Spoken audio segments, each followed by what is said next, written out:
특허권을 둘러싸고서 일반적으로 갖고 있는 오해들이, 물론 저도 그랬고요. 특허를 받으면 그게 영구적으로는 아니라고 해도 지적재산권처럼 저자가 생존해 있는 동안, 그다음에 사후 70년 이렇게 보호되는 것처럼 특허권도 그런 줄 알았더니 딱 20년간만 특별히 독점권을 허락한다. 20년만 특허권을 보장을 해 주고요. 그것도 인제 출원한 상태에서부터 20년, 그러니까 저는 3년 반 만에 나왔기 때문에 16.5년 밖에 인제 앞으로 특허권 보장을 못 받는 거죠.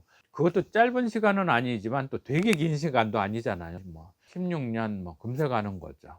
그래서 '아, 특허권이 보장되는 게 긴 시간이 아니구나. 아주 짧은 기간 동안만 개발자, 발명자를 보호하고 그 이후는 개방을 해서 산업적으로 다른 사람들도 활용을 하도록, 그러니까 초기에만 개발자에게 특별한 혜택을 주고 그다음엔 나머지도 이용하게, 그래서 산업 발전적으로 발명자에게도 처음엔 이익을 주고 다음에는 개방을 해서 모든 사람이 이용을 하게, 이러한 취지를 갖고 만들어 놓은 것이 특허법이라는 거. 굉장히 장시간 혜택과 보호를 해 주는 건 아니다, 권리를 부여해 주는 건 아니다 하는 부분이 일단 제가 오해를 했고 깨달은 부분이었고요.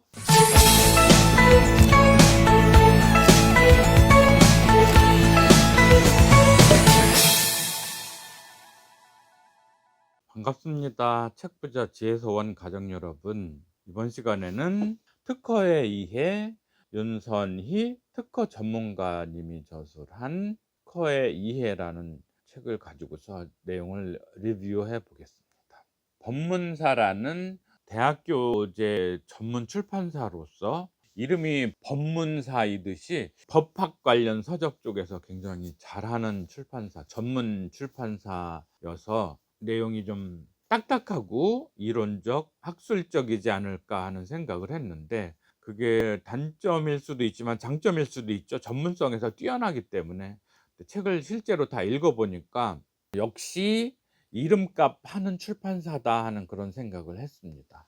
책이 굉장히 깊이도 있고 전문성도 있고 효용성 면에서 정말, 정말 훌륭한 책이었습니다. 일반 상식 수준의 특허에 대한 이해를 넘어서서 거의 별리사 아니고서 특허에 대해서 이해하자면 '이 책이면 충분하다. 이 책 하나로 충분하다.' 싶을 정도의 깊이 있는 세부적인 또 쓸모가 많은 내용들을 가득 담고 있어서 특허에 대해서 이해하고 싶은 분이라면 저는 강추드리고 싶은 책입니다. 일반인들이, 보통 사람들이 특허에 대해서 관심을 갖고 독서를 해야겠다거나 이런 생각은 보통 잘 안 하시잖아요. 상당히 전문적인 영역이신데, 비즈니스를 하시는 분들이라면 조금 전향적으로 특허에 대해 접근을 해야 되지 않을까 싶습니다. 특히나 제조 내지는 기술 관련 비즈니스를 하시는 분들이라면 특허에 대해서는 이제부터라도 제대로 된 관심과 노력과 성공 기회의 탐구, 이런 게 좀 필요하지 않느냐 하는 생각을 하고요. 제가 여러 차례 개정판을 내면서 바로 가능 영어를 최종 개정판으로 편집을 할 때까지만 해도 특허라는 생각은 별로 안 해 봤던 것 같아요. 그런데 기존에 수많은 영어 학습 안내서, 아니면 영어 교육 전문가들이 내세우는 이론들이 저한테는 그다지 와닿지 않았어요. 자기만의 비법인 것처럼 얘기를 많이 하지만 이제 같은 선수들끼리 보자면 '그 정도는 아닌데, 좀 과대하게 포장해서 선전 내지 광고하고 있는데, 과대 광고? 저런 방법은 실제로 별로 효과 없는데, 학습자 입장에서 봐서는 그다지 효율적인 거 아닌데.' 그러면서도 막 홈쇼핑이든 학원가에서든 막 이렇게 대서특필되고 요란하게 '나의 교육 상품이야말로 정말 훌륭하다.' 이렇게 하는, 또 실제로 성공 가두를 달리고 있고 성공 가도를 달리고 있고, 그런 거 보면서 '아 나라면 글쎄.' 싶은 그런 이론들을 보면서 나 나름으로, 그러니까 사업가로서, 상품 판매자로서가 아니라, 영어 교육 상품 판매자로서가 아니라, 말하자면 봉사자는 그렇고요. 영어 학습에 대해서 잘 알고 있으면서 자선 사업가로서 '영어 학습에 이렇게 접근하면 좋겠다.' 하는 어떤 핵심 비법을 제공한다면 무엇이 그 콘텐츠가 되어야 할까에 대해서 정리해 놓은 것이 결국은 이 바로 가능 영어였고, 실제로 영어는 바로 가능하다. 한국에서 그렇다고 뭐 알파벳 아예 모르는 분들이 영어 바로 가능하다. 물론 이 책을 읽으면 그것도 가능하긴 하겠지만, 심지어 발음 기호부터 다 적어 놨으니까 이 책을 세심하게 읽으면 가능하지만, 어쨌거나 한국에서 중고등학교를 나와서 주어, 동사, 목적어, 보어, 아니면 명사, 동사, 형용사, 부사 이런 거를 얼핏 들어본 사람이라면 영어가 실제로 바로 가능하다, 그런 차원에서 내용을 정리했고, 그 가운데서 인제 퍼뜩 떠오르는 아이디어로 영어 문장을 딱 꿰뚫어 볼 때 어떻게 하면 영어 문장이 마치 그림을 바라보듯이, 그런 거죠. 나무를 바라보면 뿌리는 다 보이지는 않지만 저 뿌리 부분, 줄기, 가지, 잎사귀 이렇게 딱 눈에 들어오듯이, 영어라는 게 결국은 이제 문장 형태로 표출이 되는데, 영어 문장을 딱 바라보면 영어 문장의 구조가 딱 눈에 들어오게 하는 방법은 없을까 하는 입장에서 딱 떠오르는 생각이, 어쨌거나 영어는 이제 동사가 중심이니까 동사들을, 말하자면 영어에서 뿌리에 해당하는 부분이 주절의 동사, 그다음에 줄기에 관한 부분이 종속절 내의 동사, 가지에 관한 부분이 변신 동사들, 소위 말하는 부정사, 동명사, 분사, 분사구문, 이렇게 동사가 변신돼서, 말하자면 절이 구로 축약돼서 나타나는 표현인 변신 동사 부분, 그러한 부분들에 대해서 주인 동사, 종속절 동사, 변신 동사, 이 부분을 딱 눈에 들어오게 빨록파, 세계 3원색인 빨록파, 그래서 채도상으로도 명도상으로도 우리가 인식하기에 전혀 문제없는 빨록파 3원색을, 빨간색은 주절의 동사에, 초록색은 종속절 동사에, 파란색은 변신 동사에 칠을 해 놓고 보면 딱 들어온다. 그렇게 해서 추론을 한 게 빨록파 밑줄 영어 습득법이라는 그런 거였죠. 그래서 다행히 특허증이 나오고 나서 보니까 그런 거예요. 사업을 하다가 보면 모든 사업이 그렇듯이 연구하고 개발하는 단계까지 하고서는, 뭔가 특별한 제품을 개발하고서 '나는 성공했어.' 이러는 사람이 있지만, 그거는 3분의 1 밖에 못 온 거죠. 또 생산 막 어렵게 공장 차려서 생산 다 해 놓고 나면 '아 이제 나 성공했어. 돈 벌었어.' 이러는 분도 있지만, 특히 인제 생산과 제조 쪽에 강한 사업가들이 이런 생각하시는데, 절반 내지 3분의 2 밖에 못 오신 거죠. 제품을 팔아서 돈이 들어와야, 매출이 실제로 실현이 돼야, 그래야 실제로 사업이 성공한 건데, 지레 그렇게 생각하시는 경우도 있는데, 특허도 마찬가지였던 거죠. 특허 아이디어를 개발했어. 그러면 3분의 1 겨우 온 거죠. 근데 다행스럽게 특허라는 게 신청했다고 다 나오는 게 아니잖아요. 대부분 기각되고, 선행기술 때문에든 신규성, 진보성, 아니면 산업상 이용 가능성, 이러한 3대 기본 요건에 맞아야 특허가 나오는 건데, 대부분 다 기각이 되죠. 그런데 인제 특허증까지 나왔으면 3분의 2 까지는 온 거죠. 또 많은 사람들이 이렇게 특허권이 나오면 성공했네 하지만 절대 아니죠. 이 특허를 자신의 특허 기술로 자기 사업을 방어를 하든, 아니면 라이센싱, 로열티, 특허 사용료를 받아서 실제 수익으로 이어지든, 그래야 완전한 성공에 도달했다고 보는 건데, 저도 특허를 받아 놓고 나서 실제로 해 보니까 만만치 않은 거예요. 다른 관련 산업 분야에다가 이용하시게, 채용하시게 해서 특허 사용료, 로열티를 받기까지가 쉽지가 않더라고요. 그래서 지금 현재 중고등 영어 참고서 만드시는 출판사 접촉하지만 쉽지는 않아요. 공무원 시험 전문 프랜차이즈 회사들, 뭐 에듀윌, 방문각, 해커스 이런 쪽에 접촉을 해보고 있는데 진도가 막 딱 나가지는 않더라고요. 특허증 받았을 때의 기쁨과 성공에 대한 예감, 이러한 부분이 지금 이제 시험에 드는 그런 상황인 거죠. 계속 영어 동화 회사라거나 수능 관련된 출판사라거나 다 접촉을 진행은 하겠지만, 이게 특허 아이디어 낸 거부터 특허증 받는 거하고는 또 달리 로열티 수익을 올리는 데까지가 또 만만치 않은 그런 언덕길이더라고요. 그래서 오늘은 본론에 충실하게 특허의 이해, 이 책을 통해서 얻은 통찰 내지는 핵심들을 갖다가 몇 가지 좀 소개를 해 드리려고 합니다. 그동안에 막연히는 알고 있었지만 구체적으로 살이 되고 피가 됐던 특허와 관련된 저의 이해 부분들을 좀 정리를 해 보겠습니다. 먼저 저자 윤선희 변리사님은요, 이쪽 분야에서는 굉장히 전문가이신 거예요.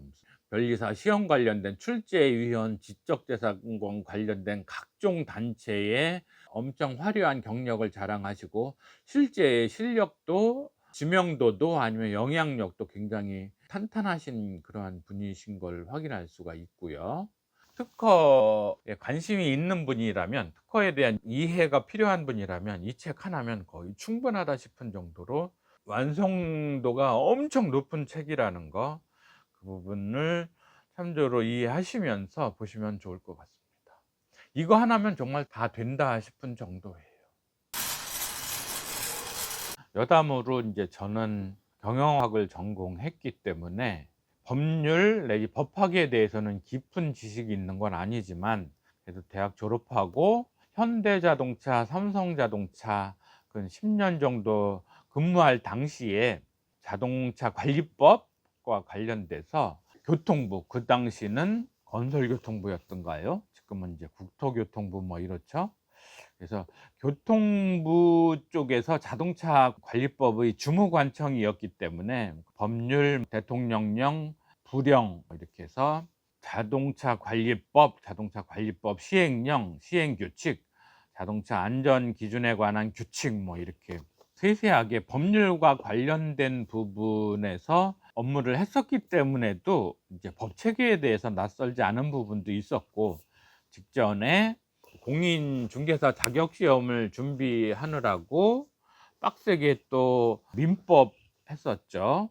민법이라는 게 사법으로서 전체적으로 법률 지식을 함양하는데 거의 기초 내지 기본이라고 할 수 있는 민법을 좀 많이 어쨌든 스터디를 했고요.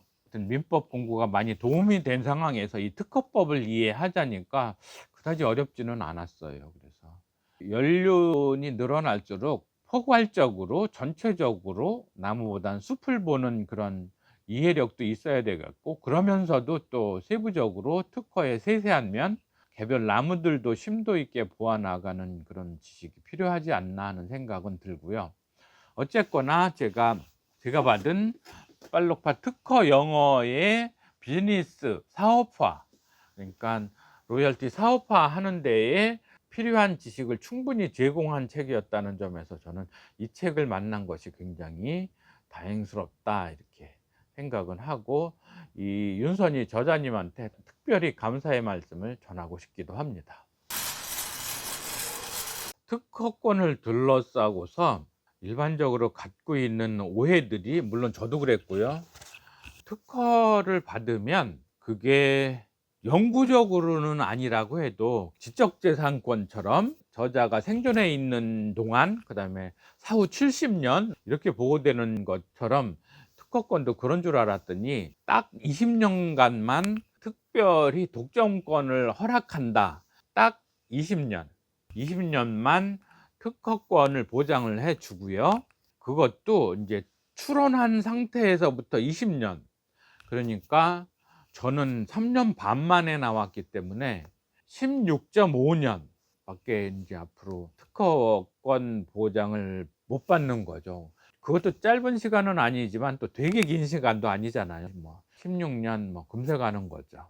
그래서 '아 특허권이 보장되는 게 긴 시간이 아니구나. 아주 짧은 기간 동안만 개발자, 발명자를 보호하고 그 이후는 개방을 해서 산업적으로 다른 사람들도 활용을 하도록, 그러니까 초기에만 개발자에게 특별한 혜택을 주고 그다음엔 나머지도 이용하게, 그래서 산업 발전적으로 발명자에게도 처음엔 이익을 주고 다음에는 개방을 해서 모든 사람이 이용을 하게, 이러한 취지를 갖고 만들어 놓은 것이 특허법이라는 거. 굉장히 장시간 혜택과 보호를 해 주는 건 아니다, 권리를 부여해 주는 건 아니다 하는 부분이 일단 제가 오해를 했고 깨달은 부분이었고요. 또 하나 제가 특허를 받고 나서 알게 된 내용은, 특허를 신청을 할 때 변리사 비용부터 해서 특허 신청 수수료 이런 게 들어갈 거라는 예상은 했지만, 그래서 그 부분은 납부를 했지만 처음에 그렇게 특허 신청할 당시에 돈이 들어간다는 거를 처음부터 그 부분은 알았지만, 특허권이 다행히 나와서 특허 등록이 됐을 때 말하자면 그 변호사들이 성공 보수 받듯이 변리사님들도 등록 보수를 별도로 받는 거를 처음에는 말씀을 안 하셨었어요. 그래서 그게 있는지조차 몰랐는데 특허 등록 됐을 때에 별도의 보수를 드려야 되는 거, 그걸 알았고요. 또 하나는 이게 특허가 계속 유지되려면 계속 유지 수수료를 내야 되는 거. 근데 그게 뒤로 갈수록 더 비싸지는 거. 막 10년, 15년 이렇게 넘어갈 때 되면 막 몇십만 원씩 되더라고요. 그래서 대기업들이나 이렇게 특허를 몇만 건 막 이렇게 유지하고 특허를 신청하고 유지하는 데에는 비용이 만만치 않게 들어간다는 걸 알았습니다. 그래서 특허 유지 수수료를 내지 않으면, 납부하지 않으면 특허가 그냥 날아가는 거예요. 그래서 야, 이게 쉬운 게 아니구나. 괜히 폼 재느냐고 "나 특허 받았어." 이러는 게 그냥 말로만 위세를 떨 수 있는 게 아닌 것이 돈이 계속 들어가는 거예요. 그래서 특허 처음에 신청할 때 들어가고 특허 받았을 때에 등록 보수 내야 되는 거, 그다음에 계속 유지 수수료도 계속 내야 되는 거, 이 부분을 몰랐던 거, 이거를 인제 알았다는 게 특허와 관련해서 제가 특별히 알게 된 내용이었습니다. 또 하나, 특허권은 상속이 된다는 거. 본인이 특허를 받고 나서 특허권이 20년 소멸되기 전에 본인이 사망을 하게 되면 상속까지도 된다는 거. 저는 물론 오래 살아서 제 특허권이 소멸될 때까지 대략 한 75세 이 정도 되겠죠. 그때까지 살고는 싶은데 어쨌거나 일반적으로 특허권은 상속이 된다는 것도 알게 됐습니다. 저의 자녀들한테 혜택이 갈까요? 아니면 제가 소멸될 때까지, 아니면 그 뒤까지 충분히 살아서 차라리 뭐 특허권을 상속을 하든 특허 사용료를 많이 받아서 상속을 해 주든 그런 거죠. 대한민국의 부모는 자녀들에게 뭔가 많이 남겨주면 그게 부모의 도리인 것처럼, 아니면 또 자녀들에게 큰 선물로 남겨줄 수 있어서 행복했다, 뭐 이런 게 부모의 어떤 프라이드, 부모에게는 자긍심이 될 수도 있는 거고요. 특허는 신청하는 단계에, 특허권을 받는 단계, 그다음에 특허를 유지하는 단계에 계속 비용이 발생하기 때문에 양이 중요한 게 아니고 질이 중요하다. 퀀티티보다는 퀄리티가 중요하다. 그거는 대기업이든 중소기업이든 유념해야 할 부분이고요. 강남 요즘에 뭐 부동산을 둘러싸고서 똘똘한 한 채 뭐 이런 식으로 특허도 괜히 막 특허 신청하고 괜히 유지할 실익도 없는 걸 들고 있는 것보다는 자기 사업을 방어하는 데 꼭 필요하거나, 아니면 이 특허를 내가 취득을 하고서 로열티 수입을 잘 올릴 수 있는 그런 특허, 그런 경우에만 끌고 나가야 된다. 특허를 진행해야 된다 하는 그런 생각을 하는 거죠. 그래서 상당히 고도의 기술인 휴대폰, 스마트폰 관련된 퀄컴의 어떤 특허료 이런 거는 엄청난 상황이잖아요. 그래서 그렇게 평소에 자신이 갖고 있는 관심 분야의 좀 기술적인 특허 이런 거는 취득을 해 놓으면 특별한 부의 창출에 굉장히 중요한 디딤돌이 된다는 생각은 하게 됩니다. 굉장히 기본적인 내용이긴 하지만 특허라는 것이 아무나 신청한다고 다 나오는 것이 아니면서 동시에 특허를 받는 기준이 되는 부분은 첫째로는 산업상으로 이용이 가능할 것, 둘째가 이제 신규성, 뭔가 기존에 나와 있는 부분과는 다르게 특별히 좀 새로울 것, 이런 의미죠. 신규성이라는 게 새로울 것. 이 새로울 것이라는 거는 기존의 특허 내지는 일반적으로 다 알고 있는 오픈된 기술 이런 거 아니고 완전히 새로워야 될 것. 그다음에 진보성. 진보성은 말하자면 기존에 특허난 거에 대해서 상당히 진보된 그런 것이라거나 기존의 일반 상식적인 산업 기술에 비해서 상당히 진보적이라거나 이 부분을 가지고서 특허를 받을 수 있냐 없냐를 따진다는 거. 그리고 특허의 기준은 자연 현상을 이용을 해서 특허의 대상이 되는 것은 발명이죠. 요즘은 발명이라는 단어가 에디슨이 전구를 발명한 거, 아니면 빌헬름 테린가가 전화를 발명한 거, 이렇게 발명이라는 단어가 조금 일상적인 용어가 아닌 상황은 됐는데, 어쨌든 특허가 되는 발명은 자연 법칙과 관련된 기술적 사상, 다시 말하면 아이디어죠. 자연 법칙에서 아이디어를 얻어서 그 아이디어가 일상적인 평범한 게 아니고 고도의 아이디어가 된 것, 그것이 특허의 대상이 되는 거죠. 그러니까 뭔가 과학적인, 자연과학적인 그런 거여야 되는 거니까 인문학적인 건 사실은 특허의 대상은 잘 안 되는 편인 거는 맞죠. 아이디어가 뭔가 고도의, 그 아이디어의 수준이 약간 고도화된 높은 수준의 것이어야 한다는 게 특허법에서 요구하고 있는 발명의 기준이다, 이렇게 보는 거죠. 발명을 엄청 했지만 그게 대단한 게 아닌 거, 그런 거는 특허의 대상이 아니다 하는데 납득을 못할 바는 아닌데, 특허의 주력 대상은 자연과학 내지는 기술과학적인 부분이라는 거. 그런 면에서 저의 팔로파 특허 용어는 저도 악착같이 자연 법칙을 활용을 했다고 어필은 했죠. 일단은 자연 법칙상의 색상을 이용했다는 거.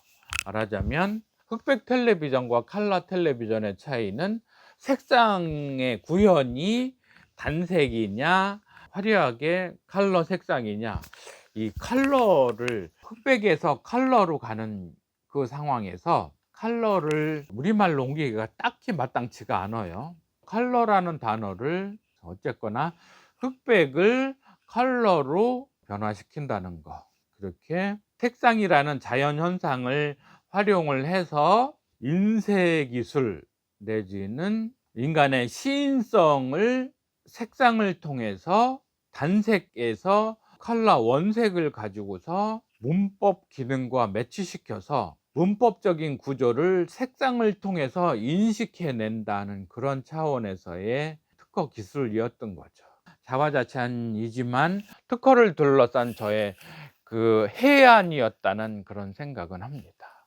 잘해서 특허를 받아냈고 저의 30년 노력의 결과물로서의 수익의 실현, 그거는 저에게 정당하다고, 특허법이 저에게 부여한 정당한 권리라는 거, 그거를 말씀드리면서 이러한 특허권을 가지고서 제가 말하자면 신지식인으로서 크게 수익을 올리고, 이러한 성공이 모든 신세대든 기성세대든 간에 그들에게 울림과 자극과 동기부여가 돼서 제가 성공 모델로서 자리매김을 하고, 그들에게도 그것이 동기부여가 되고 자극이 되고 저 자신에게도 성공의 보수가 되고, 그래서 이 세상에 선한 역할을 더 높은 차원에서 할 수 있는, 저도 이 특허를 통한 수익이 엄청나게 크게 실현이 되면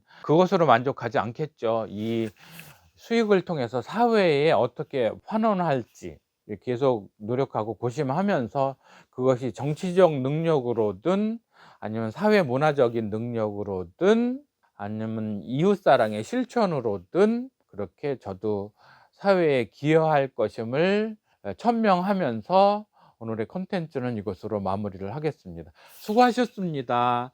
감사합니다.